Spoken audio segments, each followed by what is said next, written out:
Olá, tudo bem? Eu sou o pastor Marlon e você está no canal oficial do CI em Blumenau. Você ouvirá agora uma mensagem que pode transformar a sua vida. Se puder, venha nos visitar em um dos nossos cultos. Deus te abençoe.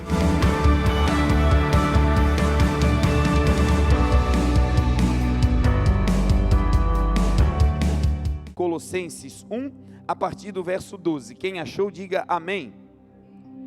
Dando graças ao Pai, que nos fez idôneos para participar da herança dos santos na luz, o qual nos tirou da potestade das trevas, em outras traduções vai dizer do império das trevas, e nos transportou para o reino do seu Filho amado, em outras traduções, e nos transportou para o reino do Filho do seu amor, em quem temos a redenção pelo seu sangue, a saber, a remissão dos pecados, o qual é a imagem do Deus invisível, o primogênito de toda a criação, porque nele foram criadas todas as coisas, que há nos céus e na terra, visíveis e invisíveis, sejam tronos, sejam dominações, sejam principados, sejam potestades, tudo foi criado por ele e para ele. Ele é antes de todas as coisas, e todas as coisas subsistem por ele.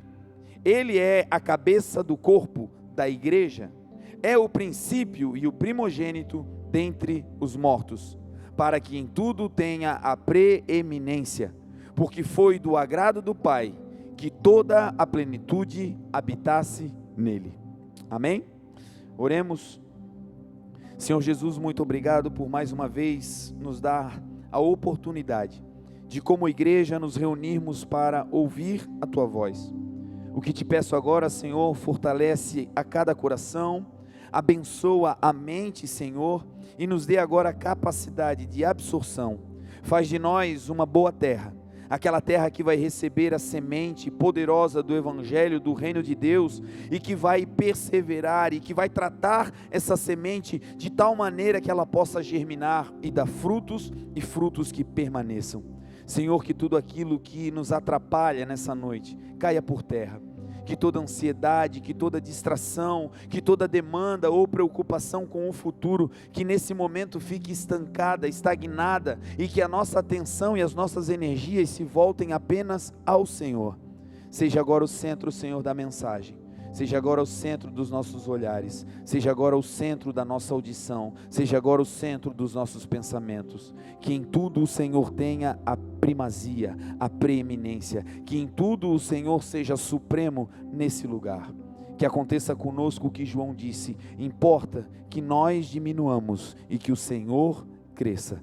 Usa-nos, Senhor, como um canal simples, usa-me, Senhor, como um ministro simples do Teu Evangelho, que agora tudo que é humano e débil em mim, que isso caia, e que o Senhor aperfeiçoe o seu poder nas nossas fraquezas. A Ti, Jesus, e somente a Ti, juntos nós Te damos toda a honra, toda a glória e todo o louvor, em o nome de Jesus. Amém. Amém? Quando nós olhamos para os relacionamentos de Jesus, nós vamos perceber que Jesus teve relacionamentos variáveis.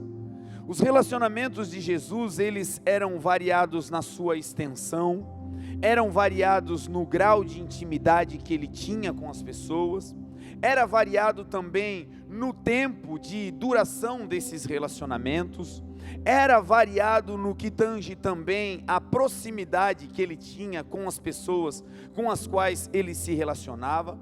E isso tudo, essa variação, essa grande gama de relacionamentos que Jesus tinha, não era uma peculiaridade apenas dele, dos relacionamentos de Jesus, mas nós também podemos encontrar isso na minha e na sua vida.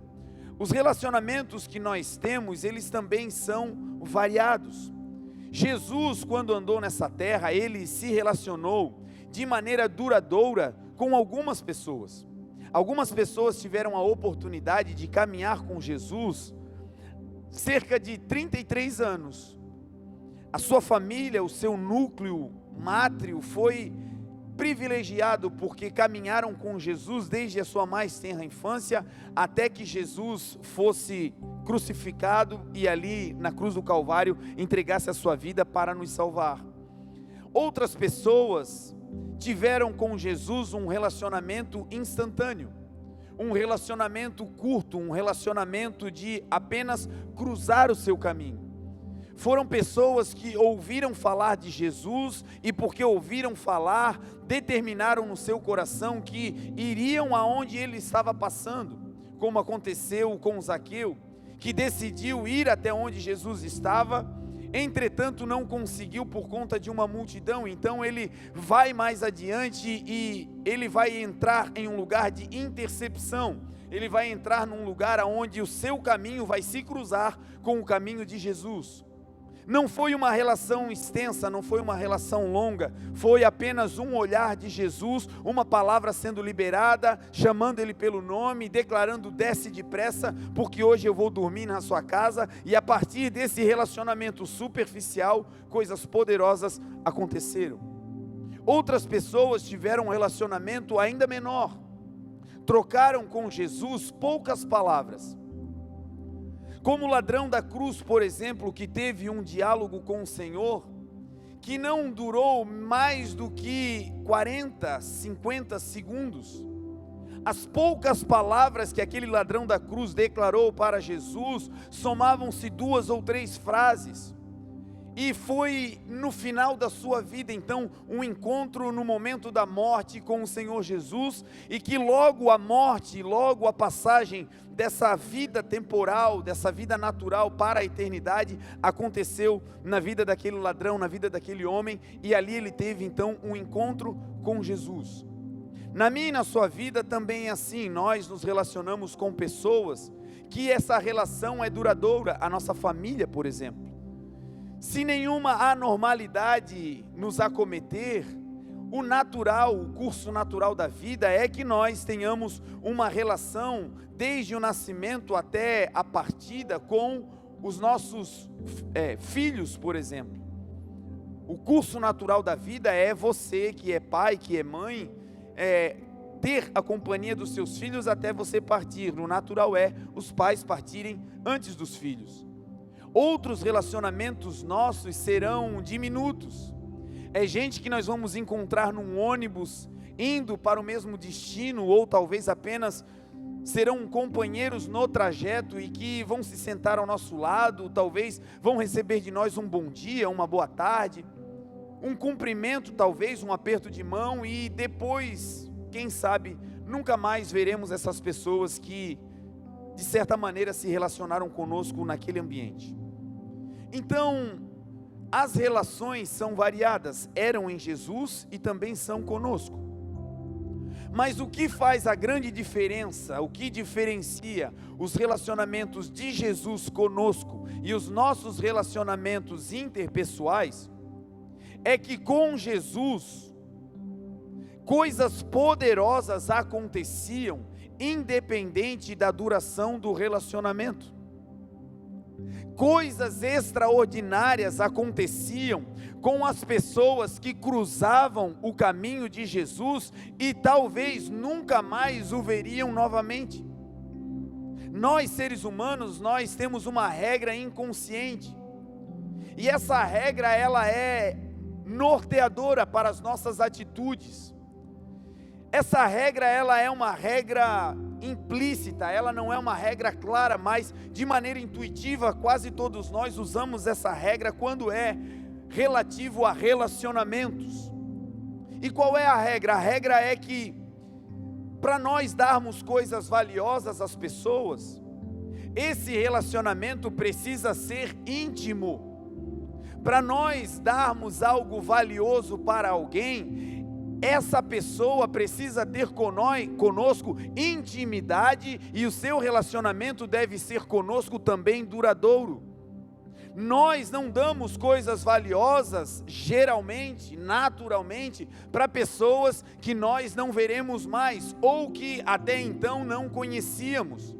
E aqui reside a grande diferença entre os nossos relacionamentos e os relacionamentos de Jesus conosco. Essa regra, gente, na prática é simples de detectar. Quando alguém passa na sua casa e pede um prato de comida, pede um copo de água, ainda que você nunca tenha visto essa pessoa, a tendência natural é que você se compadeça. Se você tem aí um coração, se você, no lugar de uma pedra, tem um coração com sentimentos, você terá empatia por essa pessoa. E ainda que você não a conheça, você dará esse copo de água. Porque um copo de água é algo simples. E para dar coisas simples, pouca intimidade basta. Agora, se essa mesma pessoa que pediu um copo de água te pedir o seu carro emprestado, ou te pedir para morar com você, a probabilidade da resposta ser negativa é alta. E por quê? Porque internamente essa regra está operando. Para dar algo simples, pouca intimidade basta. Mas para emprestar algo de valor ou para trazer para o nosso relacionamento de fórum íntimo, o grau de intimidade e o nível de conhecimento também precisa ser elevado.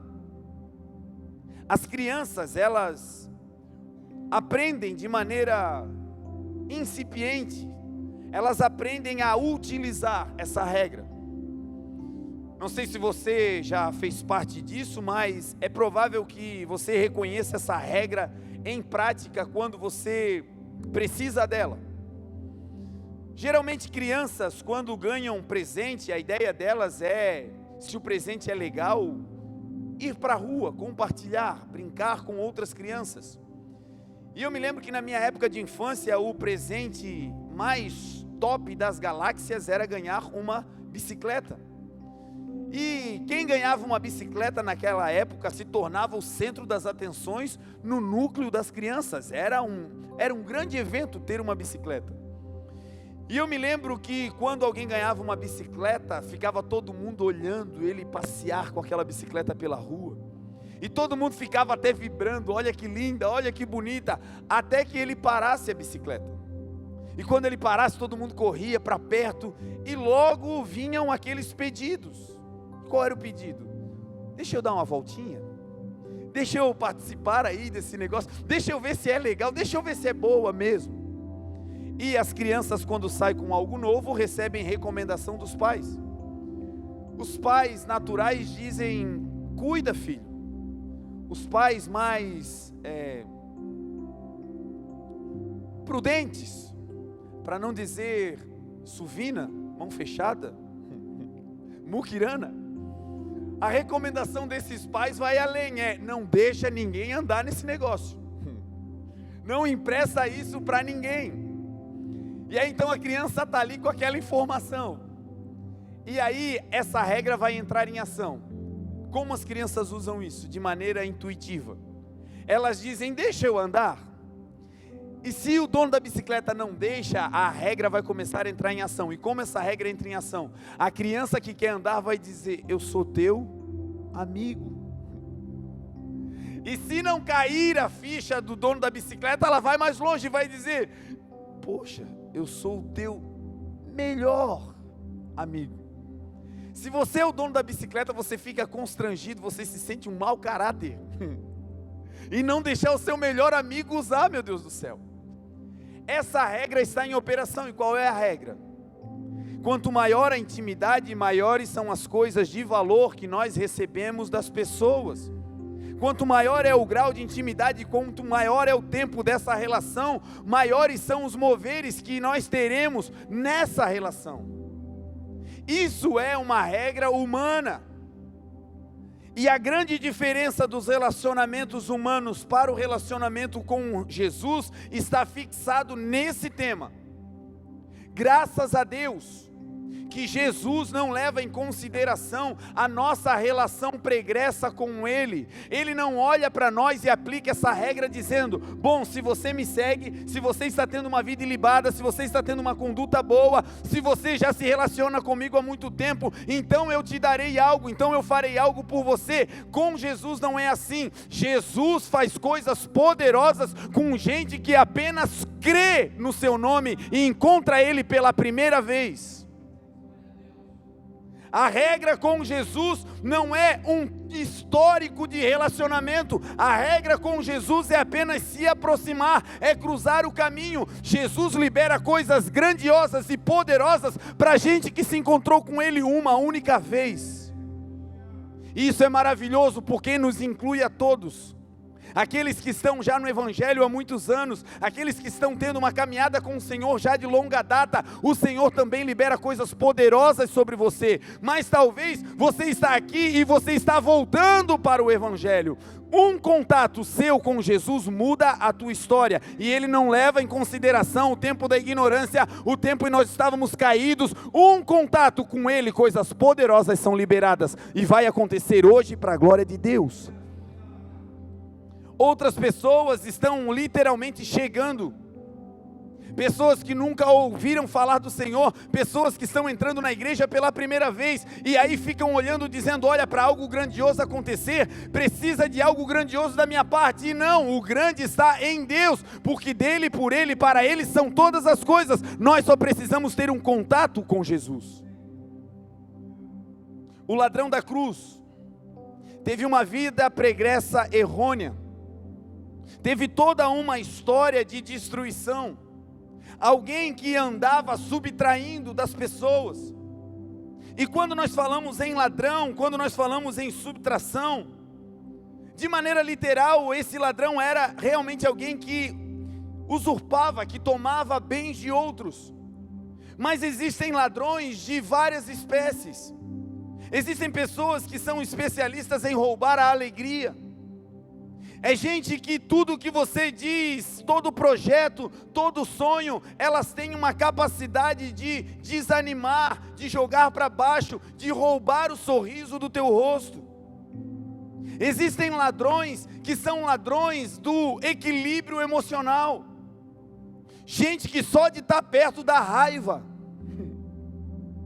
Gente que quando chega carrega um espírito de confusão, o equilíbrio do lugar vai embora, é um espírito de contenda, é um diz que me disse, ele rouba a alegria do lugar. Agora a bondade de Jesus qual é? É que não precisa fazer uma faculdade, é que não precisa ir para um retiro com Ele. Um único encontro sincero com o Senhor muda a vida de qualquer ladrão da terra. Esse ladrão que estava na cruz do Calvário olhou para Jesus e disse, Senhor, lembra-te de mim quando tu entrares no reino do teu Pai. Um único encontro, uma única troca de palavras que não durou mais do que 30 segundos. A frase desse homem está escrita, eu estou recitando ela. A conversa dele com Jesus foi apenas essa, Senhor, lembra-te de mim. E acabou. Todo um passado de erros, todo um passado de dificuldades, todo um passado de subtração, caíram por terra com uma única frase, Senhor, lembra-te de mim. E Jesus olha para esse homem nesse único contato que eles tiveram e vai liberar algo poderoso sobre a vida desse homem. O que Jesus vai dar para ele? O que de mais valioso existe nos céus e na terra. E o que é? A salvação. O texto vai dizer que Jesus olha para ele e diz, ainda hoje tu estarás comigo no paraíso. Ele ia para um lugar raso, para um lugar de tormento, para um lugar de destruição, mas um contato com Jesus mudou a sua história. E graças a Deus por isso, que Jesus não vê o nosso mérito na relação para nos dar algo. Jesus não vê o tempo de relacionamento. Depois que nós nos relacionamos com Ele, depois que nós o aceitamos, é óbvio que a intimidade vai aumentando, e com a intimidade nós vamos ganhando sim coisas mais valiosas do Senhor. É também verdade que o tempo de duração da nossa relação com Cristo, depois do primeiro contato, é extremamente importante. Foi Jesus quem disse, aquele que perseverar até o fim, esse será salvo. O que ele estava dizendo, não é apenas me encontrar e ir embora, ele estava dizendo, a cura pode ser instantânea, a porta aberta pode ser instantânea, a limpeza da lepra pode ser instantânea, mas a salvação é perseverança. Ele estava dizendo, tempo de relação comigo também é importante, mas isso tudo é depois. No primeiro contato ele diz, venham como vocês estão. Jesus foi aquele que abriu a porta da sua casa quando nós não o conhecíamos. Jesus foi aquele que emprestou o que de mais valioso tinha. A sua graça e o seu Espírito colocou em nós, quando nós ainda não o conhecíamos. E isso, gente, é poderoso. Mas nós entramos em um outro certame agora. Se Jesus faz coisas poderosas no primeiro encontro, sem levar em consideração a vida pregressa, basta cruzar o seu caminho, o que é então que deflagra esse poder de Jesus na vida de alguém? Porque nem todo mundo que cruzou o seu caminho recebeu algo da parte de Jesus. Nem todo mundo que estava no ambiente em que Jesus estava foi ministrado e recebeu aquilo que desejava. A Bíblia é repleta de situações onde pessoas foram conversar com Jesus, esperando receber algo, e receberam de Jesus um ensino. Não receberam materialmente o que necessitavam, mas receberam uma instrução. E outras pessoas receberam do Senhor apenas uma resposta, e essa resposta não deflagrou um poder, foi apenas um ensino. Então, o que é que faz com que o poder de Jesus seja liberado na vida de alguém? Já entendemos que não é o tempo de relacionamento, não é o grau de intimidade. Então o que é? O que faz com que o poder seja liberado da parte de Jesus sobre a nossa vida é a fé. O que faz com que um cruzamento de estradas, de circunstâncias que vão nos fazer bater de frente com Jesus e dele sair poder que mude a nossa história é a fé, é a crença. A Bíblia diz que a fé é o firme fundamento das coisas que nós esperamos e a prova daquilo que nós não vemos. Algumas pessoas confundem fé bíblica com pensamento positivo. A fé que move montanhas, a fé que te tornará alguém que Deus pode depositar riquezas, a fé pela qual o justo viverá, e se ele retroceder, a alma de Deus não tem prazer nele. Mas nós, o que vivemos pela fé, não somos daqueles que retrocedem para a perdição, diz a palavra, mas somos daqueles que perseveram para a preservação da alma. Essa fé não é fé em nós, essa fé não é autoajuda. A fé que move montanhas, a fé que é do tamanho de um grão de mostarda, mas que quando plantada se transforma em algo poderoso que é o reino de Deus. Essa fé não é a fé na nossa habilidade, não é a fé no nosso currículo, essa fé é fé em Jesus. E é por isso que coisas que estão liberadas nos céus ainda não chegaram na terra, na nossa vida, porque nós estamos depositando a nossa fé em homens, em nós, e muitas vezes na nossa habilidade. Pastor, pensamento positivo faz mal? Não. Mas pensamento positivo não move a mão de Jesus. Pensamento positivo não traz para a terra a vontade dos céus. O que move o coração de Deus é quando você e eu depositamos a nossa fé em Jesus.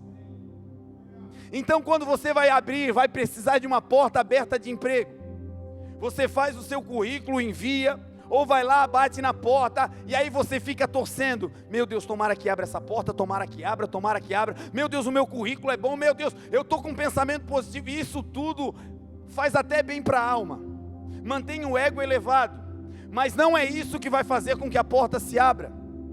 Se você quer que a porta seja aberta por Deus, você tem que deixar o currículo e colocar a sua esperança não no currículo, mas colocar a sua esperança em Jesus. Jesus disse: eu sou aquele que tem a chave de Davi, eu abro porta, e porta que eu abro ninguém fecha. Então você vai entrar numa cirurgia, o teu caso é grave, ou de alguém que você conhece, o diagnóstico é irreversível, não tem mais possibilidade terapêutica, a medicina disse, não tem mais o que fazer, ele já entrou num estágio de nível de conforto, agora o medicamento é apenas para não sentir dores, e aí você tem pensamento positivo: não, vai ser curado, vai ser curado, vai ser curado. Isso tudo te ajuda a se manter de pé, a atravessar essa situação, mas o que pode curar aquela pessoa não é o nosso pensamento positivo, é a nossa fé em Jesus, que é o Jesus de Lucas 1,37. Para Jesus nada é impossível. Percebe que a linha é tênue de colocar fé em nós, na nossa habilidade, e de ter uma fé bíblica que é a fé em Jesus. Isso faz toda a diferença. Por quê? O que de Jesus será deflagrado na minha e na sua vida, não virá pelo tempo de relacionamento e nem pela intimidade no primeiro momento. Virá como? Virá pela fé que nós depositamos em Jesus. E a fé é o firme fundamento. E a fé é a prova daquilo que não se vê. O texto que nós lemos vai dizer o seguinte, Colossenses 1,12, damos graças ao Pai, a Deus, que nos fez idôneos para participarmos da herança dos santos na luz, o qual nos resgatou do império das trevas e nos transportou para o reino do seu Filho amado, em quem nós temos a redenção pelo seu sangue, a saber, o perdão dos pecados, porque em Jesus foram criadas todas as coisas, as que existem nos céus e na terra. Em Jesus foram criadas as coisas visíveis e as invisíveis, diz a palavra. Põe a tua atenção agora nisso. A fé é a prova do que você não vê. O que você não vê é invisível. Não é porque é invisível que não existe. Jesus foi o criador das coisas visíveis e também das coisas invisíveis. Então, quando você deposita a tua fé em Jesus, Jesus se transforma na prova de que o invisível que Ele criou vai acontecer na tua vida. Pegou aí? É assim. Você não viu a cura. O médico ainda não operou, o diagnóstico ainda não foi mudado. Você ainda não viu a libertação do teu filho. Você ainda não viu a gravidez. Você ainda não viu a fertilidade. Você ainda não viu o teu casamento mudado. Você ainda não viu o teu marido convertido. Você ainda não viu, é invisível. Mas tudo isso que está no invisível, quando você vê Jesus, você tem a prova. A prova de que o invisível vai acontecer é Jesus. É assim. É como se você tivesse em um barco, em alto mar, e você está ali e de repente o motor do barco para de funcionar. Você olha em volta, está longe da terra, não tem ninguém ali, e você tem um rádio para pedir socorro. E aí então você emite um sinal de socorro, dá as suas coordenadas, aonde você está, a localização, e uma equipe de resgate, um barco de resgate vai na sua direção. Enquanto você está dentro do barco, você tenta consertar, você tenta remar com a mão, você tenta fazer de tudo. Mas chega um momento que você descobre que as tuas habilidades e a tua capacidade não são suficientes para resolver o problema e fazer o barco funcionar e voltar para a terra. Então chega uma hora que você não tem mais o que fazer. E o que você faz? Você pede socorro. E quando você pede socorro porque você deposita esperança. Você deposita uma confiança de que esse socorro que você está pedindo pode te livrar, pode te tirar daquela situação caótica. Então você liga, dá as coordenadas e o socorro vem em sua direção. Você está no barco e angustiado para que logo o socorro chegue. E quando você vê o barco que vai te socorrer chegando, o barco chegando é a prova de que o teu barco será resgatado. Mas o teu barco ainda não foi resgatado. Mas quando você vê a prova de que o resgate está vindo, você já começa a celebrar. O milagre ainda não aconteceu, mas por ver a prova, você vive como se já estivesse acontecendo. É o que Jesus está dizendo para nós como igreja. Se vocês virem o meu filho como a prova da vossa fé, ele é a prova de que o invisível que ele criou vai acontecer na tua vida. O milagre vai chegar, a cura vai acontecer, a libertação dos cativos vai acontecer, a tua família será transformada, e isso acontecerá como? Botando fé em Jesus. Ele é a prova do que nós não vemos que vai acontecer. Gente, esse é um segredo espiritual. Se você aplicar isso, coisas poderosas vão ser liberadas. Então, uma vez que eu entendo que Jesus é a prova das coisas invisíveis, que Jesus é a prova daquilo que eu preciso, que está no invisível e que vai acontecer, surge agora uma grande oportunidade. Nós já entendemos que a vida pregressa com Jesus não impede dele fazer um milagre. Então pode ter sido tudo errado até agora. O casamento pode estar em frangalho até agora. A vida espiritual pode estar morta até agora. O seu relacionamento com o Senhor pode estar afastado até agora. O seu relacionamento com a família pode estar destruído até agora. Mas um contato com o Senhor muda tudo. E esse contato é como? É pela fé. É olhar para a tua família através de Jesus. E aí esse Jesus busca o invisível e traz para a realidade. Surge agora uma outra questão. Muitas pessoas, e talvez na sua própria vida você encontre uma área em que você sabe que você está em Jesus, está se relacionando com Ele, você crê no Senhor, mas tem coisas que ainda não aconteceram. São aquelas áreas em que nós tanto sonhamos e pedimos, mas parece que aquele invisível ainda não chegou. Parece que esse milagre, essa liberdade, esse grande mover de Deus para nós que pode mudar a nossa história, mesmo crendo em Jesus, mesmo vendo o Senhor, mesmo tendo fé nele, parece que algumas áreas estão estancadas. Nós sabemos que nem tudo que pedimos ao Senhor será respondido. A palavra de Deus diz que se nós pedirmos de acordo com a sua vontade, nós vamos receber. Então o filtro para receber ou não é pedir o que Deus deseja realizar. E sabemos também que existem pedidos que são da vontade de Deus. Como? Você recebeu uma palavra que iria às nações, e as nações ainda não aconteceram, mas você sabe que Deus te quer lá. Então, ainda não aconteceu, mas você sabe que é a vontade de Deus. E você está orando, mas ainda não aconteceu. Deus disse que você seria um empresário, um profissional liberal. Deus disse que iria te colocar de novo em cima. Essa palavra é de Deus, é a vontade de Deus, mas ainda não aconteceu. E a pergunta muitas vezes no nosso coração é: por quê? E aqui nós entramos no tema da mensagem de hoje. Se a fé depositada em Jesus é a prova, olhar para Jesus é a prova de que o invisível vai acontecer, o que pode estar acontecendo para que esse milagre não seja deflagrado na minha e na sua vida?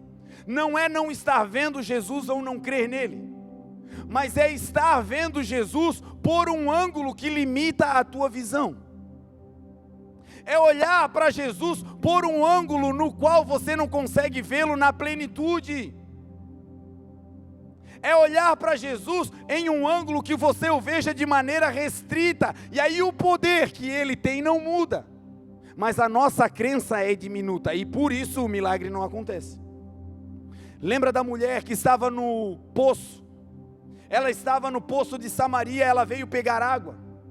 E o texto diz que ela veio ao meio-dia, e o Senhor Jesus vinha cansado do caminho e parou no poço. Aquela mulher estava tendo um ângulo de visão próximo de Jesus. Aquela mulher estava tendo um ângulo de visão ao lado do Senhor, e o Senhor começa a conversar com ela. E o Senhor Jesus vai dizer: dá-me de beber. E ela fica espantada e diz: Senhor, como sendo eu samaritana e mulher, tu me pedes de beber? E o Senhor Jesus diz: se tu conhecesses o dom de Deus e quem fala contigo, tu lhe pedirias água e ele lhe daria a água da vida. E nunca mais você voltaria aqui para beber dessa água, porque a água que ele lhe der vai fazer de você jorrar uma fonte para a vida eterna. Quando Jesus diz isso para ela, ela diz o seguinte: Senhor, tu não tens com o que tirar, porque o poço é fundo. O ângulo de visão, olha só, essa mulher estava do lado de Jesus. Jesus estava dizendo: eu vou te dar água e vou matar a tua sede para sempre. Ela estava vendo o Senhor, mas ela não podia crer que ele poderia dar água para ela. Por quê? E por que Jesus não deu essa água para ela enquanto ela não creu? Porque tem uma regra, é pela fé. Então Jesus vai ensinar para ela como ela deve crer nele, porque o que estava limitando a sua visão, a sua fé em Jesus, o que estava limitando era o seu ângulo. Ela estava olhando Jesus de maneira natural, em um ângulo carnal. E no ângulo natural, o que ela viu em Jesus? Está faltando algo em ti, para que tu cumpras o que tu estás dizendo que vais fazer na minha vida. Tu estás dizendo que vais me dar água do poço, mas tu não tens um balde, tu não tens uma ferramenta.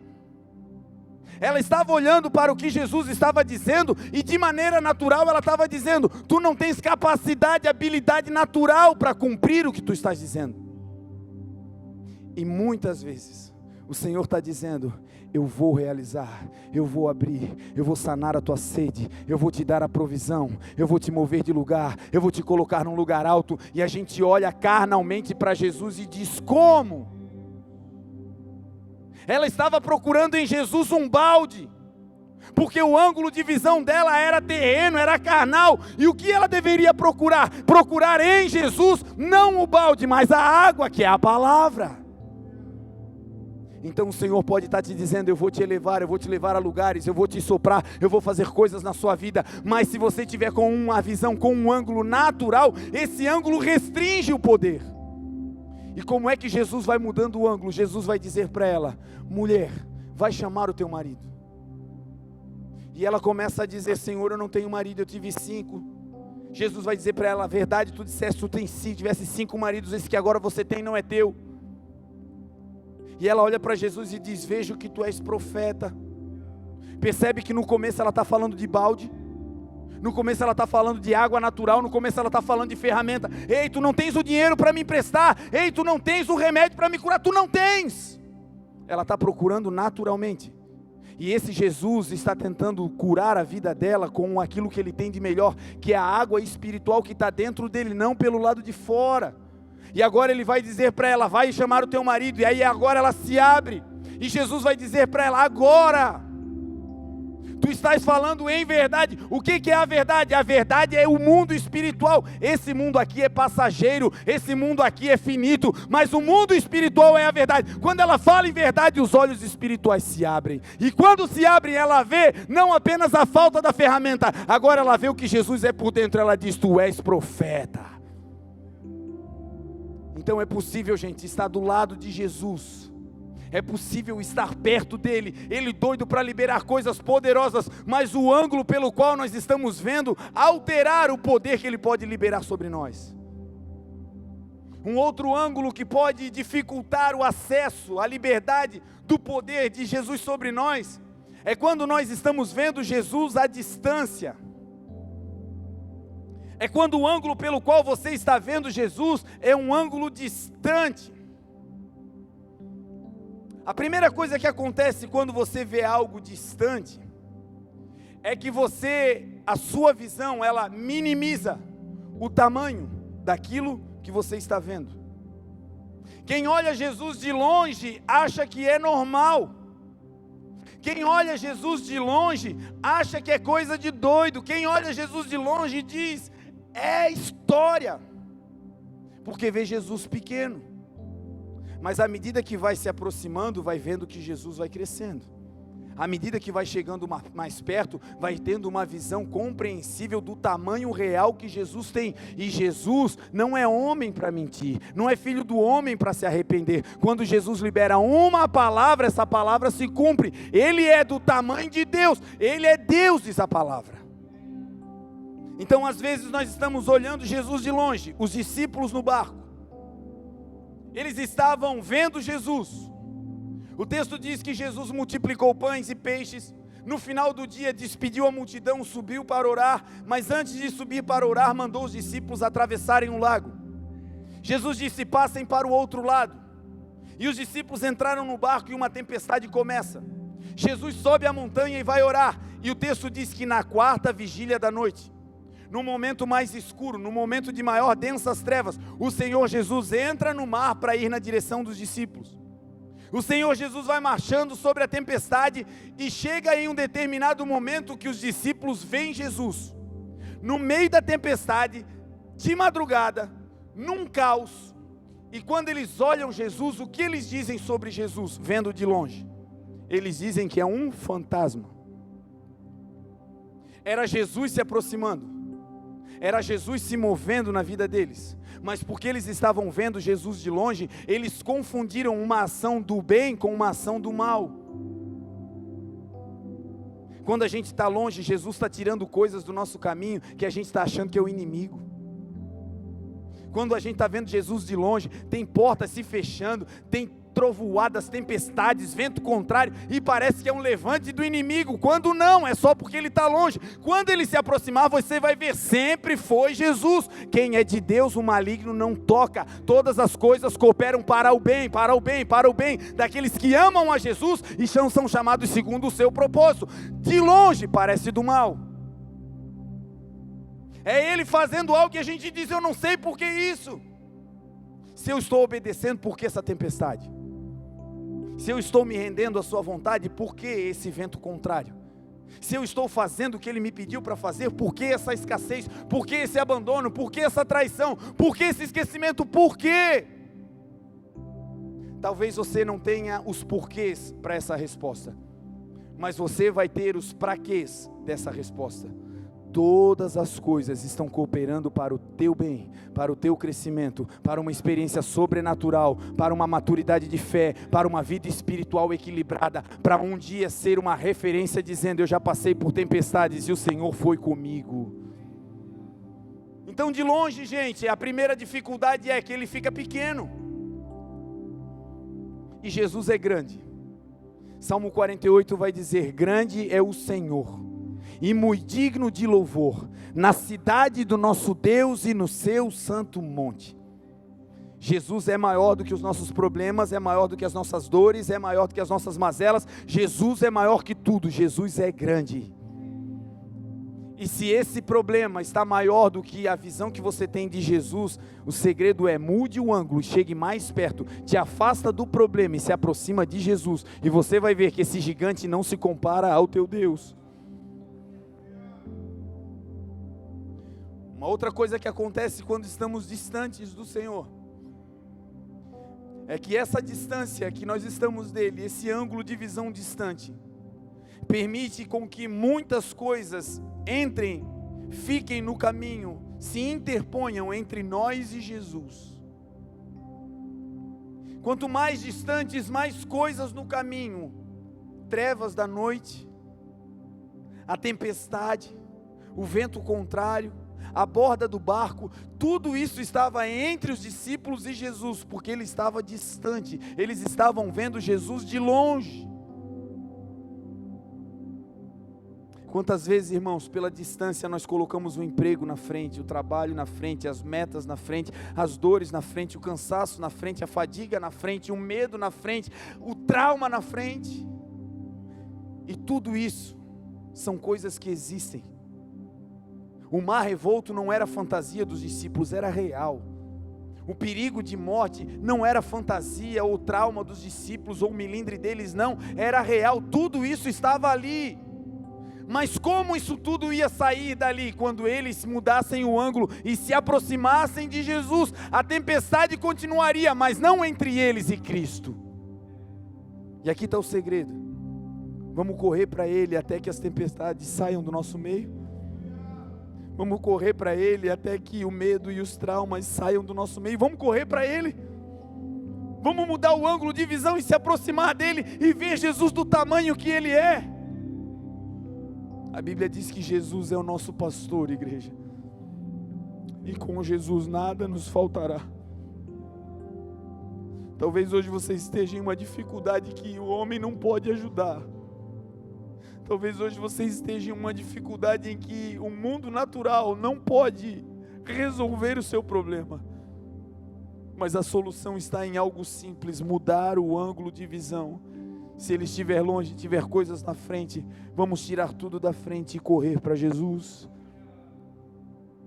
Hebreus 12 vai dizer, portanto nós que estamos rodeados por uma densa nuvem de testemunhas, deixemos de lado todo o embaraço, deixemos de lado tudo que nos atrapalha, tiremos do caminho tudo que nos atrapalha, e o pecado que tão de perto nos rodeia, e corramos com paciência a carreira que nos está proposta, olhando firmemente para Jesus, que é o autor e o consumador da nossa fé.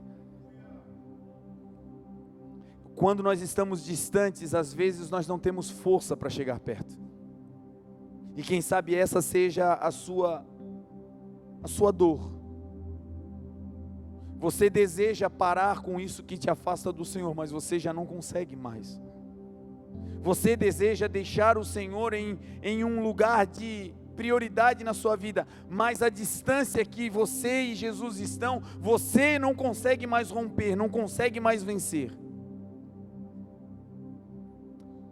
Os homens diriam: se você quer, se aproxime. Se ele quer, que venha para perto. Se ele deseja, que se achegue. Agora, graças a Deus que Jesus não é homem. Se você não tem mais forças para chegar, sabe o que ele faz? Ele começa a liberar palavras que vão mudando o teu coração. E aquilo que era medo vai se transformar em ousadia. Jesus diz para os discípulos: sou eu.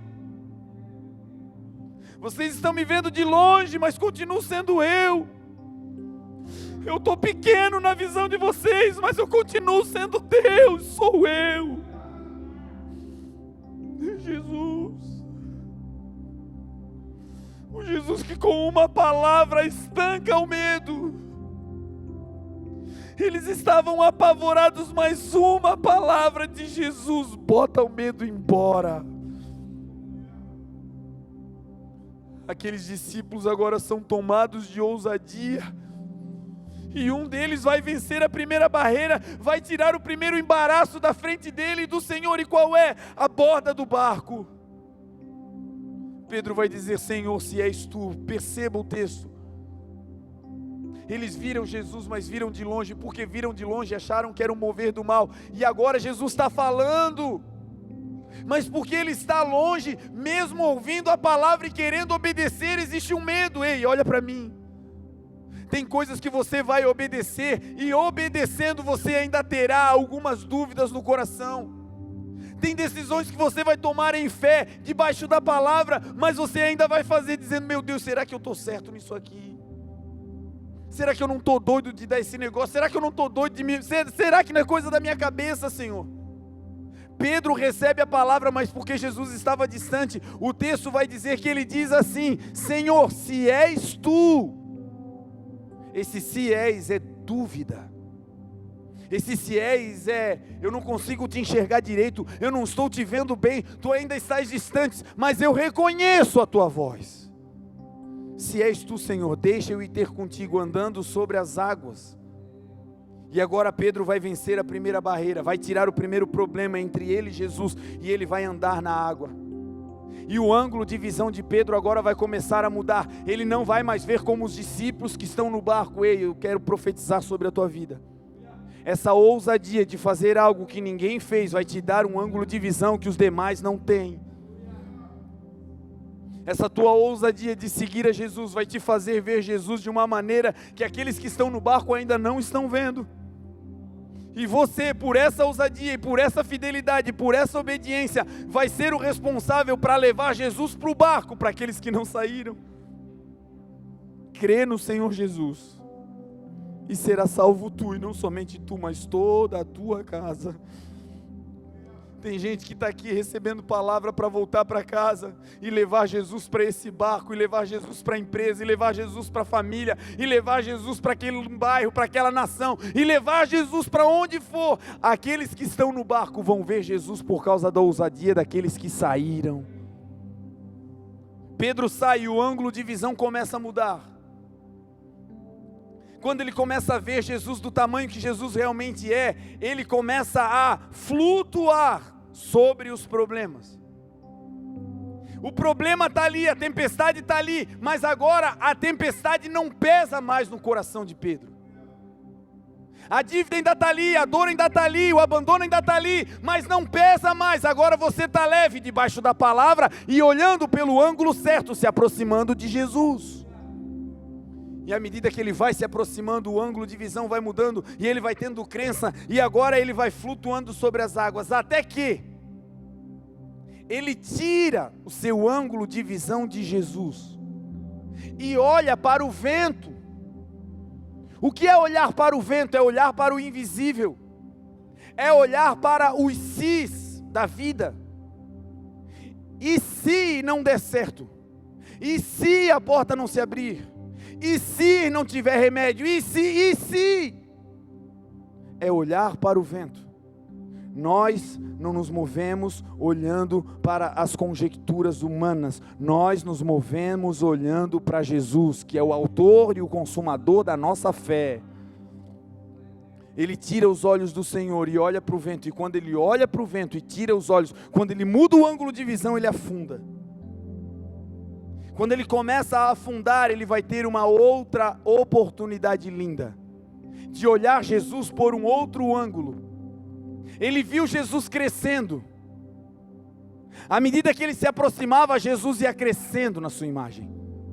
Mas agora ele afunda, e quando ele afunda, ele vai para o fundo, e do fundo, ele levanta os seus olhos, e agora o ângulo de visão muda de novo. Ele vai ver Jesus de baixo para cima. Quem vê Jesus de baixo para cima reconhece, Ele é autoridade. Quem vê Jesus de baixo para cima reconhece, Ele tem poder para me salvar. Quem vê Jesus de baixo para cima é como o salmista declarou: de onde me virá o socorro? O meu socorro vem do Senhor que fez os céus e a terra. Eu levanto os meus olhos para os montes, é de lá que vem o meu socorro. Ele está andando e agora quando ele afunda, o ângulo de visão muda. Sabe quando nós vamos ver o Senhor Jesus de baixo para cima? Todas as vezes que nós estivermos no fundo do poço, todas as vezes que nós estivermos em um lugar raso, aonde a nossa capacidade intelectual não foi suficiente, aonde a nossa capacidade humana não foi suficiente para nos elevar ou nos sustentar, é quando uma quebra acontece, é quando uma separação acontece, é quando uma dor acontece, é quando o fundo do poço vem, que nós só temos um lugar para olhar, é para cima, e é de cima que vem o socorro, é de baixo para cima que a gente vê Jesus como uma autoridade. Quando ele vê Jesus como uma autoridade, olha o que muda. No barco ele disse: Senhor, se és tu, porque tinha tempestade, tinha vento contrário, tinha água no barco, mas ainda tinha o barco que é a estrutura humana. Agora no mar, olha o que ele diz, afundando, com um ângulo de visão agora verticalizado, o que ele diz: Senhor, me salva, porque eu estou perecendo. Agora ele não diz: Senhor, se és tu, me salva. Não, agora ele tem convicção que aquele que está perto dele é o Senhor. Agora ele fala: é tu a minha salvação, me ajuda. Você que está num lugar raso, levante os teus olhos, o Senhor é a tua ajuda. Você que está na lona, o Senhor está te dizendo: esse é o melhor lugar para você me ver de baixo para cima e reconhecer que eu sou o teu Senhor. É na lona, gente, que a gente se desembrutece. É na lona, é no fundo do poço que a gente se humaniza. É na lona que a dependência daquele que deve ser o nosso sustento vem. É nesse lugar raso, afundando, que Pedro reconhece: eu não tenho mais dúvida, eu não digo se és, eu digo: Senhor, salva-me. Quando a gente vê Jesus de baixo para cima, algo poderoso acontece. Esse ângulo de visão nos aproxima de Jesus ao ponto exato de Jesus não precisar dar um passo para nos salvar. Quando Pedro afunda, o texto diz que Jesus não andou na direção dele. Quando ele afunda e reconhece que ele, Jesus, é o Senhor e olha de maneira vertical, olha de baixo para cima, quando ele reconhece isso tudo, o texto diz que Jesus estende a mão. Porque quando nós reconhecemos que Ele é o Senhor, é porque nós estamos perto o suficiente para recebermos um toque. No começo era a palavra: sou eu. No começo era a palavra: vem. Mas agora, por reconhecer que Ele é o Senhor, tem um prêmio, ainda que num lugar raso você terá um toque. As maiores experiências da Bíblia vieram em momentos de caos. Eu quero dizer para você: não te apavore no meio desse caos, não te apavore no meio desse furacão. As maiores experiências com Jesus virão no olho desse furacão, para a glória de Deus. Aleluia. Jesus levanta Pedro. E mais uma vez o ângulo de visão dele vai mudar. No começo viu Jesus de longe, Depois começou a ver Jesus de mais perto. Depois viu Jesus de baixo para cima quando afundou. E agora Jesus o toma das águas e o texto diz que os dois vão para o barco. Agora Pedro vai ver Jesus por um outro ângulo, ele vai ver Jesus de lado. Ver Jesus de lado significa, ele não é apenas Deus, mas ele é um Deus amigo. Ele é socorro bem presente na hora da angústia. Ele não é apenas um Deus em um pedestal, ele é Emanuel, ele é Deus conosco. Ele é um Deus que anda do nosso lado. Ele disse: eu vou estar com vocês todos os dias. Enquanto houver céus, enquanto houver terra, enquanto houver fôlego dentro de você, você vai poder olhar para o lado e dizer: Jesus está comigo. Essa visão de ver Jesus de lado foi o que Jesus disse para os discípulos quando estava indo embora. Jesus, ao partir, disse: eu não chamo mais vocês de servos, eu não chamo mais vocês com uma insígnia de quem está em cima e vocês embaixo, não, eu agora chamo vocês de amigos. Algumas pessoas conhecem o Jesus dos seus pais, o Jesus da sua mãe, que até hoje ora por você, e você sabe quantos livramentos de morte você teve porque tinha alguém orando pela tua vida. Existem pessoas que conhecem o Jesus da esposa, o Jesus dos filhos, mas nessa noite o Senhor está dizendo: olha para o lado, eu estou contigo. Não será mais o Jesus dos outros, será o teu Jesus, será o teu amigo, será o Emanuel, Deus contigo. O texto é incrível porque vai dizer que quando eles estão lado a lado, um mover começa. Quando os discípulos veem Jesus, Jesus parou. Quando Jesus fala com os discípulos, ele continua lá no lugar onde eles viram o Senhor. Quando Pedro diz: Senhor, deixa-me ir ter contigo, Jesus continuou no mesmo lugar. Quando Pedro afunda, Jesus estava no mesmo lugar. Isso tudo, Jesus está parado. E quando agora Jesus tira ele dessa situação rasa e muda a visão dele de baixo para cima para uma visão lateral, para um ângulo de companheirismo, o texto vai dizer que agora, com essa visão, os dois, ele e Jesus, começam a se mover juntos. Eles começam a voltar para o barco juntos. Até então não tinha movimento, porque quem vê de longe até escuta, mas não tem mover, não tem envolvimento. Quem escuta, mas tem dúvida, também não move o coração de Deus, porque em Deus as coisas se movem é pela fé, não é pela dúvida. Agora, para quem vê Jesus como um amigo, aí se prepara, o mover vai começar.